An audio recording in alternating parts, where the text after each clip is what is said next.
CM साहेब, अहिल्यानगरच्या कोटा गावामध्ये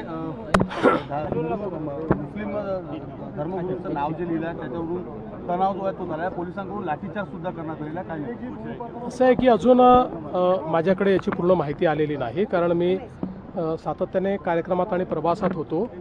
प्राथमिक माहिती फक्त माझ्याकडे आहे. मी पूर्ण माहिती घेतल्यावरच याच्यावर बोलेन. पण मला असं वाटतं की अलीकडच्या काळामध्ये एक काहीतरी प्रयत्न होतो आहे महाराष्ट्रामध्ये अशा प्रकारे वेगवेगळे बोर्ड लावायचे किंवा काही करायचं आणि इथलं जे सामाजिक स्वास्थ्य आहे ते बिघडवण्याचं, याच्या पाठीमागे नेमकं कोण आहे हे देखील आपल्याला शोधून घ्यावं लागेल. त्या प्रकारे आम्ही शोधू आणि नक्की त्याच्यावर कारवाई करू.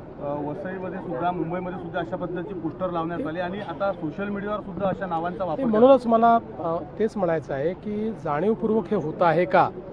ज्या प्रकारे लोकसभेच्या निवडणुकीपूर्वी काही या ठिकाणी प्रयत्न करण्यात आले आणि एक प्रकारे लोकांना संग्रहित करण्याचा प्रयत्न जो काही करण्यात आला, पोलरायझेशनचा प्रयत्न करण्यात आला, तशाच प्रकारचा काही प्रयत्न वेगळा होतो है का, याच्याकडे लक्ष द्यावं. अहिल्यानगर में हिंसा की घटना, देखिए मैं अभी प्रवास में था इसलिए मेरे पास उसकी पूरी जानकारी नहीं है, लेकिन मैं इतना ही कहना चाहूँगा कि जिस प्रकार से ये सारे अलग अलग प्रकार के बोर्ड्स लग रहे हैं या बाकी चीज़ें चल रही है, एक प्रकार से ये भी देखना पड़ेगा कि क्या इसके पीछे कोई साजिश है, क्या कोई यहाँ पर जो हमारा सामाजिक ताना बाना है उसको एक प्रकार से उधेड़ने का प्रयास कोई कर रहा है क्या, इसको भी ध्यान में लेना पड़ेगा.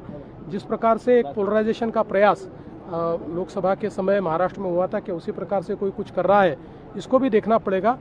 सभी को अपने अपने धर्म का अवलंब करने का पूरा अधिकार है, लेकिन इस प्रकार से लोगों के बीच तनाव पैदा हो, इस प्रकार से अगर कोई करता है तो योग्य नहीं है.